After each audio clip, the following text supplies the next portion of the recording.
O patrimônio cultural em pauta na rádio da Universidade. Momento do Patrimônio. Produção e apresentação, Guta Teixeira e Diego De Vincenzi. Boa noite, ouvintes. Momento do Patrimônio apresenta hoje o segundo dos 3 programas sobre a concepção de cidade do movimento modernista. Nosso convidado é um dos palestrantes do 4º Seminário Comemorativo ao Dia do Patrimônio Histórico, realizado pelo Setor de Patrimônio Histórico, de 31 de agosto a 2 de setembro. Paulo Bica é graduado em Arquitetura pela URGS, doutor e pós-doutor pela Escola de Arquitetura de Grenoble, França.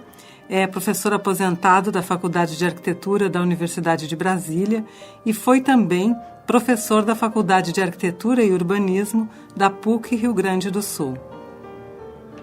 Boa noite, professor Paulo Bica. É um prazer recebê-lo novamente aqui no Momento do Patrimônio. Vamos continuar a conversa que iniciamos semana passada. A primeira pergunta é do Diego. Professor, no seu entendimento, por que o ideário modernista se manteve hegemônico no ensino de arquitetura e urbanismo a partir da metade do século XX e tem até hoje uma influência bastante considerável em todas as faculdades do Brasil, a gente pode dizer assim? Eu teria uma pequena discordância, digamos, no que tange o que tu estás afirmando. Eu acho que exatamente a partir da metade do século passado, uma certa hegemonia, né, do movimento modernista, né, nas faculdades de arquitetura, na formação dos arquitetos, começa a decrescer se considerarmos a importância, digamos, e o papel que ela teve. A partir dos anos 60, o próprio movimento modernista, inclusive com algo que nasce internamente ao próprio modernismo, começa a ser colocado em xeque. Eu diria, há uma certa autocrítica por parte significativa de membros do movimento modernista. E isso começa a se realizar de forma mais ou menos intensa a partir dos anos 60. E a partir daí não é que, né, a dominância, ou a predominância, ou quase hegemonia dos ideários modernistas não tenham mais estado presentes e definidores, e definindo, digamos, os currículos das faculdades de arquitetura, a maneira de olhar, a maneira de projetar, essa coisa toda. Mas começou a haver, digamos, uma diminuição dessa importância. Mas é verdade também, e aí eu concordaria contigo, que no mínimo até o final dos anos 70, mesmo que já questionado, o modernismo ainda ocupava a principal posição. A partir dos anos 80, por vários caminhos, por várias razões, inclusive caminhos com os quais eu discordo totalmente, o movimento modernista começou a ser colocado em xeque.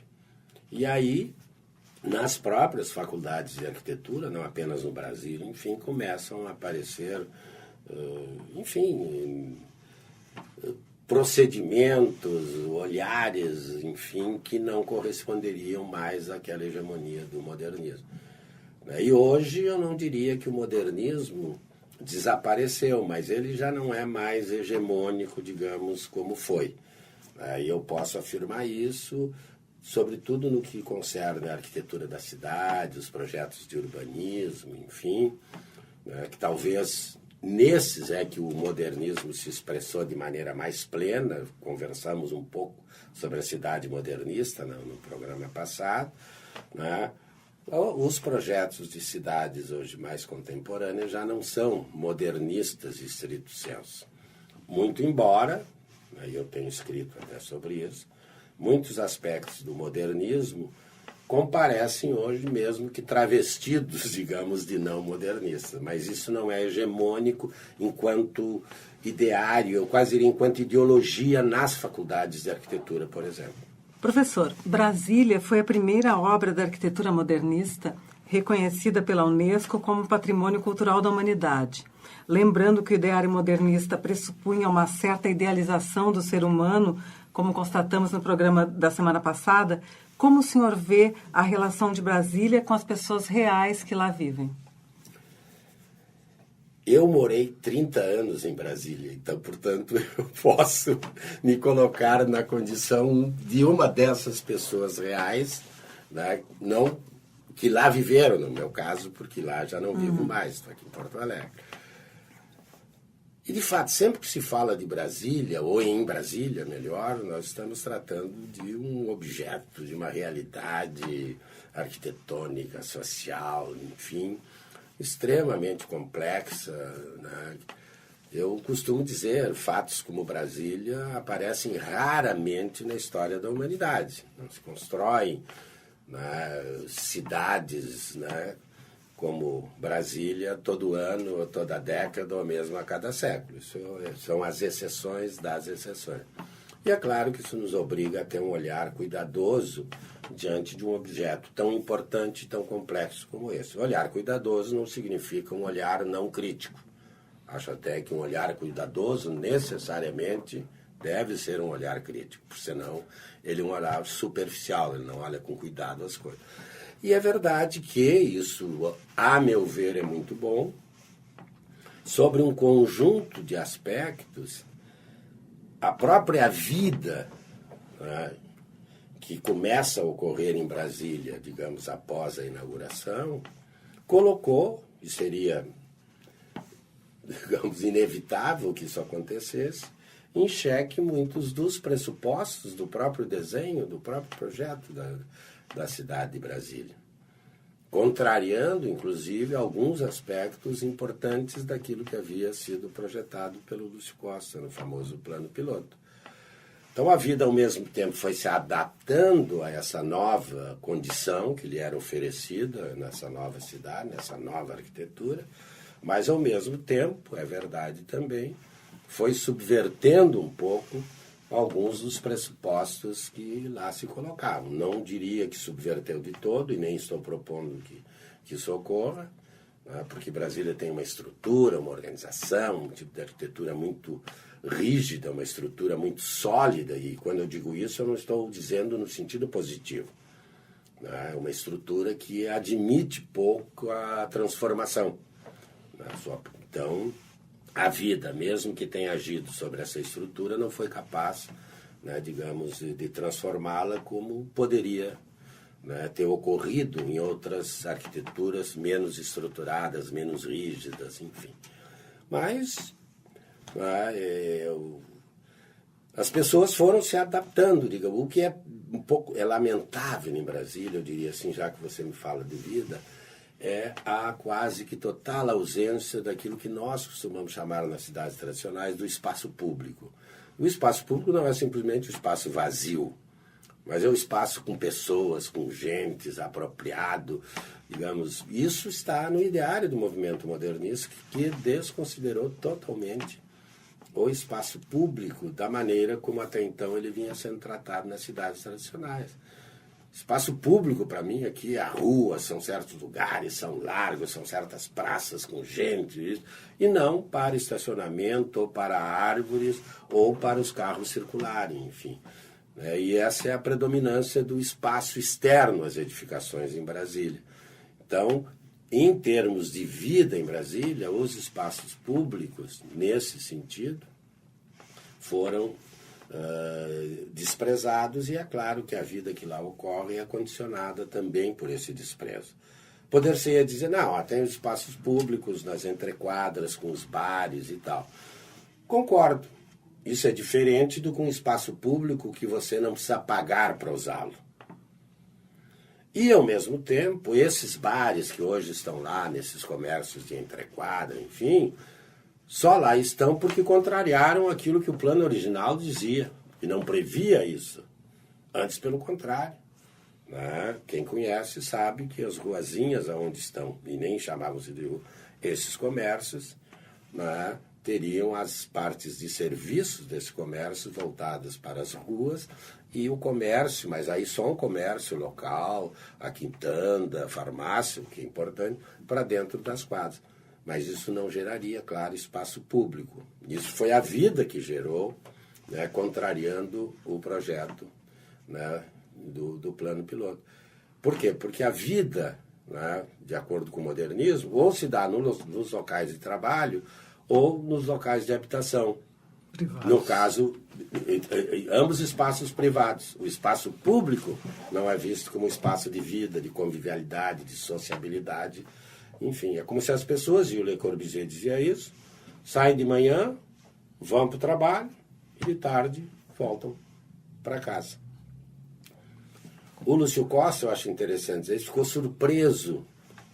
Isso eu acho muito expressivo, eu faço questão de destacar, quando esteve em Brasília, alguns bons anos depois da inauguração, e verificou, e ele diz isso, está até por escrito, que ficou surpreso que os trabalhadores de Brasília que moram nas cidades satélites vinham para a rodoviária, local onde saem os ônibus para as cidades satélites, e ali ficavam um bom tempo, 1 hora, 2 horas, bebericando, conversando, e que ele se surpreendeu com aquilo, porque na ideia dele, isso é denso de significado, esses trabalhadores tão somente viriam até a rodoviária, pegavam o ônibus e voltavam para sua casa.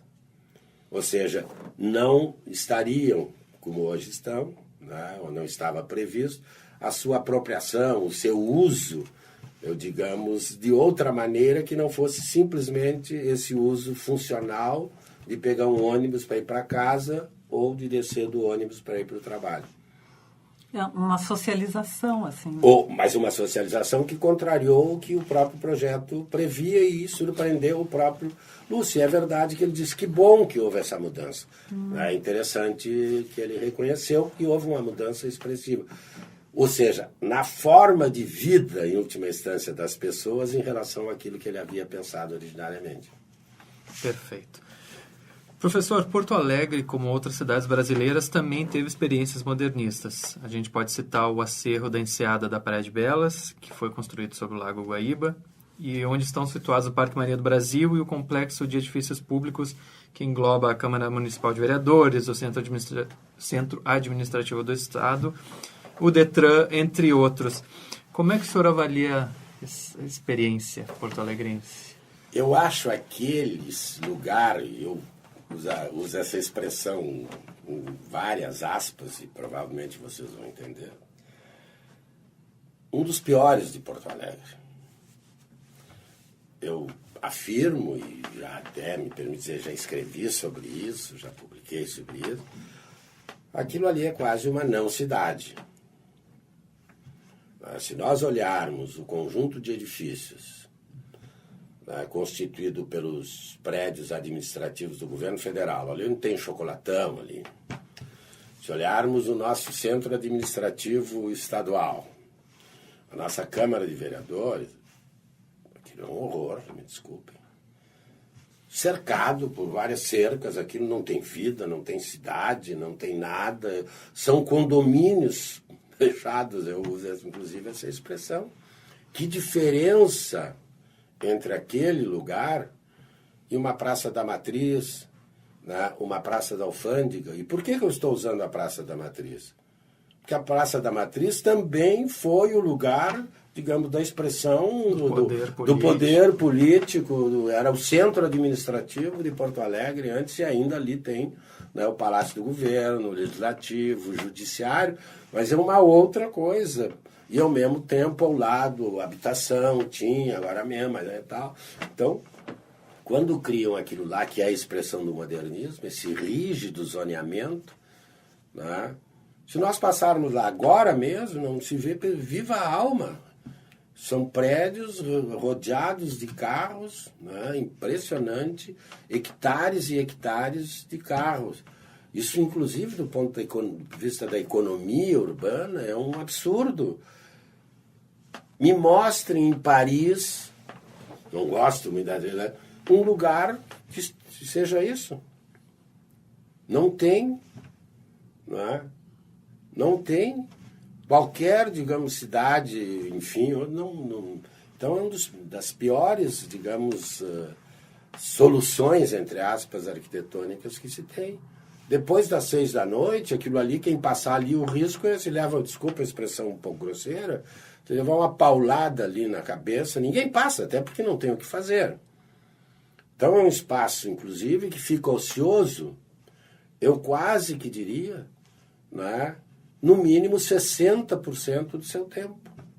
Se nós somarmos a noite, somarmos os finais de semana, ele fica, entre aspas, ativo das 8 da manhã às 6 da tarde, de segunda a sexta.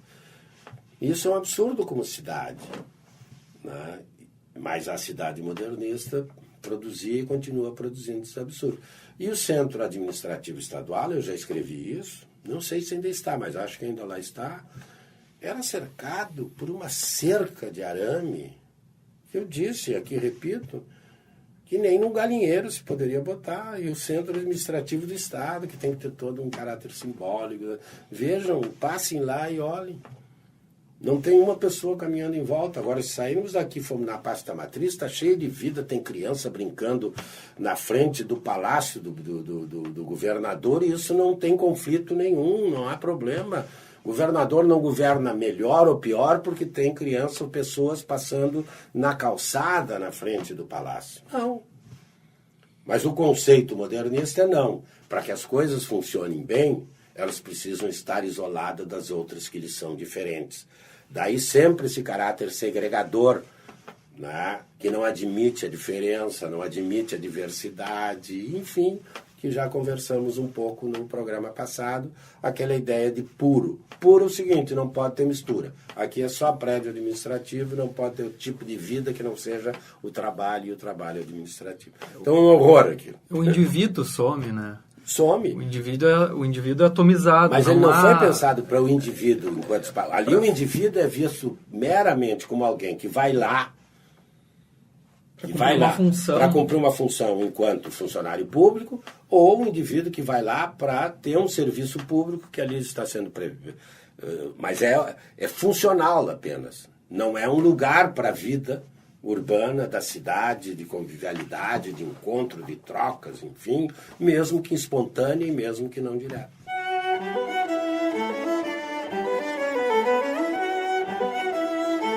Momento do Patrimônio apresentou hoje o segundo da série de 3 programas sobre a concepção de cidade do movimento modernista. Nosso convidado foi um dos palestrantes do 4º Seminário Comemorativo ao Dia do Patrimônio Histórico, realizado pelo Setor de Patrimônio Histórico, de 31 de agosto a 2 de setembro. Paulo Bica é graduado em Arquitetura pela URGS, doutor e pós-doutor pela Escola de Arquitetura de Grenoble, França. É professor aposentado da Faculdade de Arquitetura da Universidade de Brasília e foi também professor da Faculdade de Arquitetura e Urbanismo da PUC, Rio Grande do Sul.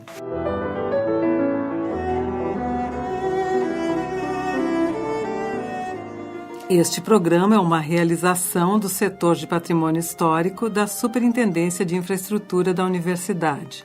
O SPH coordena o projeto Resgate do Patrimônio Histórico e Cultural da URGS, que tem como objetivo a restauração do seu conjunto edificado e a sua adaptação à acessibilidade universal. O SPH também desenvolve ações educativas para a sensibilização das comunidades interna e externa à universidade quanto à importância da preservação dos prédios históricos e para o fomento de discussões vinculadas à área do patrimônio cultural em geral. Para mais informações, acesse nossa página www.urgs.br/patrimônio histórico ou entre em contato conosco pelo e-mail patrimoniohistórico@urgs.br. Momento do Patrimônio tem produção e apresentação de Guta Teixeira e Diego De Vincenzi, gravações de Luiz Fogassi, edição e mesa de áudio de Jefferson Gomes. Voltamos na próxima terça-feira às 20h30. Boa noite a todos e até lá.